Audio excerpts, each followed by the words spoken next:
C'est votre première fois de vous retrouver ici à Malaika pour une formation. Alors, qu'est-ce qui vous a le plus motivé?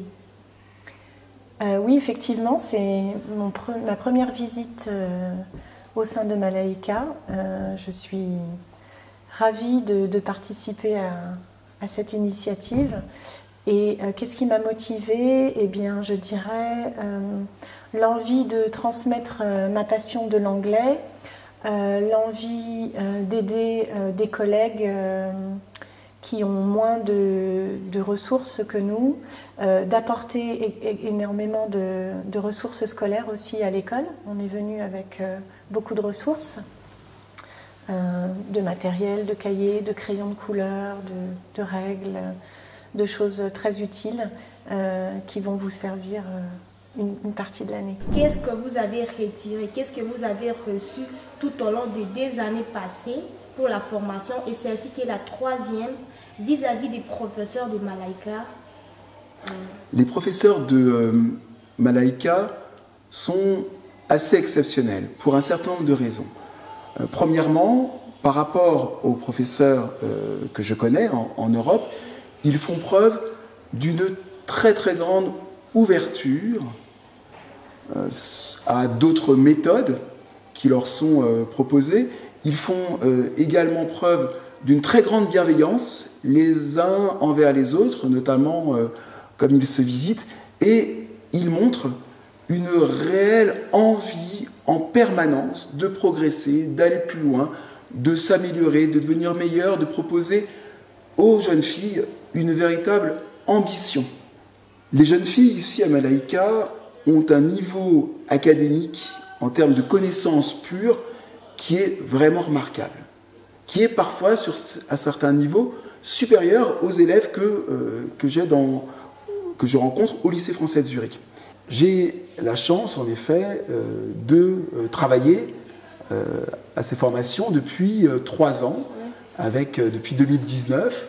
Ça a été mon premier séjour ici à Malaika.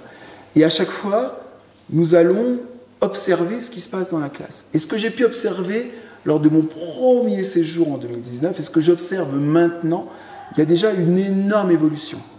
Pour nous, parce que nous sommes plusieurs à intervenir, il s'agit d'une réelle satisfaction, mais aussi pour les enseignants présents ici à Malaika, il s'agit d'une réelle satisfaction parce qu'ils se sentent progresser et avancer. Ça, c'est très important. Vous êtes là en Afrique pour la première fois.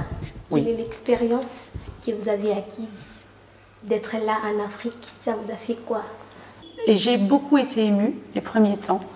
Et j'avoue que ce qui m'a le plus marqué, et que je trouve vraiment admirable, c'est tout ce qu'a entrepris Noëlla depuis ces 15 ans, de ces 15 dernières années, depuis que l'école Malaika a été créée, de voir de quoi elle est partie, et comment elle a pu, alors suite effectivement à la crise sanitaire, le Covid, comment après elle a pu générer en fait toute cette autonomie, tous ces puits d'eau également qui ont été créés et qui ont permis à tant de personnes de la communauté de vivre et de subvenir à leurs besoins. J'avoue que je trouve ça vraiment admirable. Et je crois que en tant qu'Européenne, ce qui me marque le plus, alors je vais essayer, là je sens que l'émotion monte, hein, je vais contenir mes émotions, c'est le fait que quel que soit l'endroit où on va, vous avez toujours le sourire. Et je trouve ça merveilleux.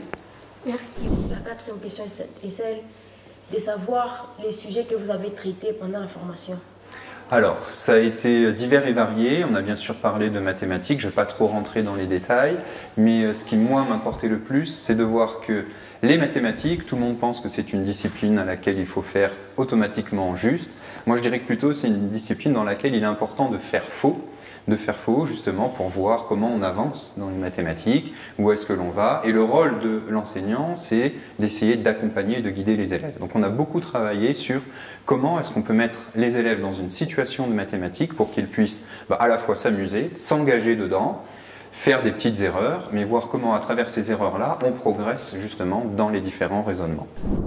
J'aimerais aussi savoir, parmi les sujets que vous avez traités ensemble avec le professeur, les sujets que vous avez beaucoup aimés. Je pense que c'est le sujet de la pensée critique, de l'importance de la pensée critique. Nous avons déjà commencé à parler de cette idée principale, morale, message, donc ça veut dire que les élèves sont dans l'interprétation, non seulement dans la répétition, mais dans l'interprétation, et aussi apporter un avis personnel, une analyse personnelle, une analyse objective. Et ceci est quelque chose que je trouve très intéressant, juste à titre personnel. Aussi, pour un professeur de littérature, c'est aussi très important. Et je vois qu'on est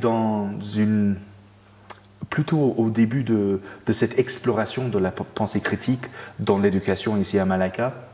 Et je trouve ça fascinant de voir comment on peut le développer et le mettre au sein du cours.